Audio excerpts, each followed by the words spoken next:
I'm reasonably sure my hairline is a little bit higher than it was about 4 days ago when the end of the first season happened. This offseason has just been a pain.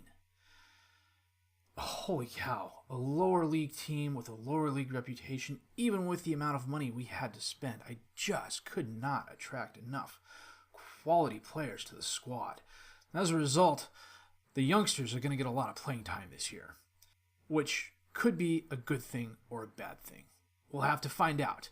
But now is the second season of the Ritornu Gloria with SC Bastia, Episode 9.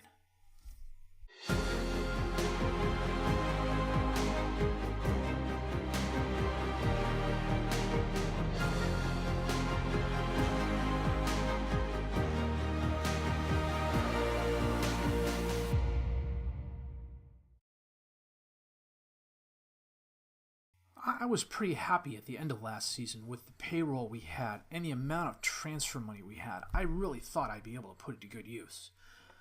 As you can see, the payroll budget is about half of what it was last season, and that is with a complete turnover in most areas, including the coaching. I really did screw up there. I'll show you that in a second. But the eagle-eyed amongst you will notice our available transfer budget is higher. That's because we ended up being net sellers. FC Villefranche was a national team that got promoted to League 2, and they came after both Benjamin Santelli and Safwan Mabai. The first time around they came in with their offers, I said no. Both players got mad, said we'd really like to go.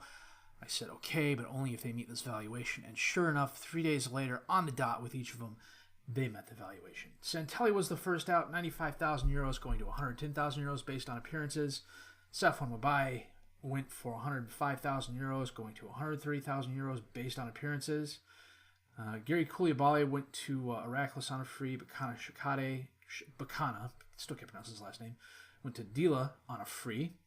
On the ins, these are all free transfers, and I think they're okay. Vincent Betancourt is Santelli's replacement, and he is a 4-star current ability, 4-star potential ability player. My new general manager found him, and I have a new general manager because I let the contract lapse on the old general manager, and he didn't want to sign with us. He was a really good general manager for this level too, which means my youth intake this year is probably not going to be anywhere near as good as it was last time. Played in New York for a couple of seasons, came back to France. Solid player. Decent physicals. The jumping is a little bit The mentals are, there's nothing really to complain about other than the leadership, really. He's solid there. Technically, he's okay where it counts. There's nothing bad about him. For this level of football, he is a quality player, and that's what I needed with Santelli going out. Remy Cilia is my new defensive left back. 3.5-star current ability, 3.5-star potential ability, 29 years old. Okay physicals, okay mentals. The technicals are good where they count. The marking and tackling are a little bit on the low side. I don't know what all these down arrows are. We literally just got done with the preseason. So I can't imagine they've fallen that far that fast, but we'll see. I picked him up because he is also a quality defensive right back, one of the oddities, and I don't know if it's a glitch in the database or if this is actually true or not. In the National 2, you get 5 subs, and you can only use 3 of them. And the National 3, you had 7 subs, and can use 3. And I'm fairly sure in the National, the Championnat National, the third tier, it's 5 and 3 unless that's changed, which frankly doesn't make a lot of sense to me. But then again, it doesn't have to make a lot of sense. Romain Paletti is the last of our transfers at the moment. 30-year-old defensive left back, 3-star current ability, 3-star potential ability. Brought him in as depth because he plays a decent defensive center back and can also play some wing back as well. Good physicals, good mentals, good technicals. He and Cilia will be splitting the defensive left back duties more often than not. Let's do this real quick. Released players: Steve Agai, Louis Paggi, Samuel Giebert, Kevin Schur, Michael Moretti, Yannick Lorenzi, Matthew Menset, Christophe Vincent, who ended up at FC Lorient. At one point in time, he was going to FC Paris. Johan Bakango, Rahavi Kafudi, Nafui Mesbah, Soufiane Akani, Anthony Salas, and Lucas Babino. that is literally about 9,000 euros in salary. Going to the roster and sorting by salary, you can see Vincent Bezecourt is my highest paid player at 1,200 euros a week. I mean, he's half as cheap as Christophe Vincent was.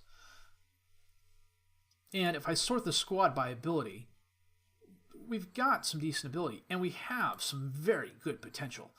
Just right at the moment, let me get these ineligible youngsters out, which I think will bode well for us. I mean, Jean-Marc Parent, Anthony Rocanglia, Jean-Paul Massimi, they will all be getting starts this season. I've tried signing Massimi to a full-time contract. He just doesn't want it, so it's a risk I'm taking having him on there. But what I'm hoping for this season is the youngsters are going to get a decent amount of playing time, and I'm hoping a lot of them will improve. As a result of a better part of at least a third of the squad leaving, this is my reserve team at the moment. And that's only because these guys played in the reserve game last time. I believe Jean-Louis Carlotti is my only full-time reservist. Staff-wise, we've increased a little bit. I'm still debating whether or not I need a head of youth development. I probably should get one, if only because I can use him as an additional coach. I did hire on an extra scout, simply because I want someone going out and scouting France just for hot prospects more than anything else. I don't have a scouting package for anything. It's just he's going out and he's looking. I've got an 11,000 euro transfer budget, and he'll use most of that traveling probably. We had a very productive preseason, I think. I scheduled a lot of friendlies. We played friendlies every Saturday and Wednesday because I wanted essentially a full team rotation. So one group of guys played on Saturday, the next group of guys played on Wednesday, and then they'd switch back and forth. And then about 5 or 6 games into it, I started half and half, and then I got a good rotation going. It was a pretty successful preseason. The only game we lost was against OGC Nice, the OGC Nice reserves. Soufiane Boris Bell looks like he is going to have a very good season. He was really, really good in the preseason. Expectation-wise, the board expects us to finish top half. This is a 16-team league, 8th place or better. I told them we'd reach the 10th round of the French Cup again. We got as high as the 10th round last time. I think that's very, very doable. Season preview-wise, we've been picked to finish 10th. I'm not so sure about that. The thing that is kind of the downside to playing in this league is this is where all the League One reserve teams reside, at least the vast majority of them. So you have AS Monaco, Bordeaux, Olympique Lyon, OGC Nice, and Montpellier. And all those teams have been picked to finish top 6. Now, the Media Dream 11 is a Dream 11 for a lot of teams. I mean, half of them, at least over half of them, are AS Monaco reservists. I had Youssef Ait Benasser in my Crystal Palace save, and he became a Crystal Palace stalwart. I mean, he is easily head and shoulders better than anybody I have on my team right now. And he's playing in this league because he can't get a start on the Monaco team. If anybody if any League One starters get injured, they'll come back and play a couple games in the reserves. That's bad.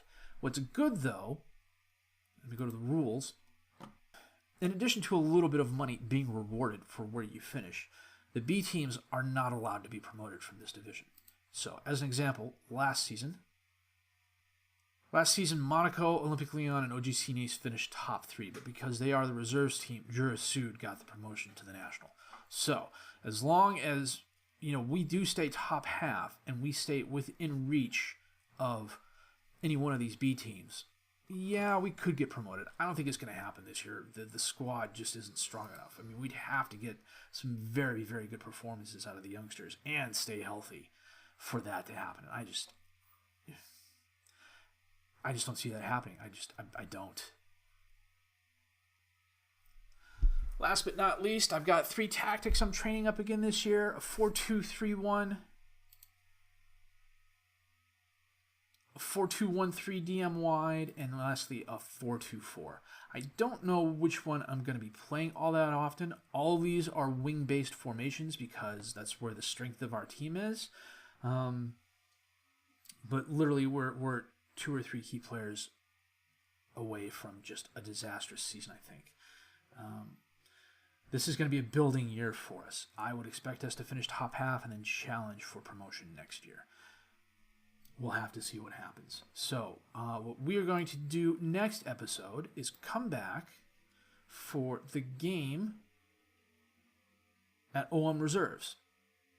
And then after that will be the French 5th Cup round game, and we will see how we are doing for the rest of the season. There is a significant break in December. We should be able to get a couple friendlies in there. And again, in January, hopefully we can improve the team in January, seeing as how I am sitting on a decent amount of transfer budget.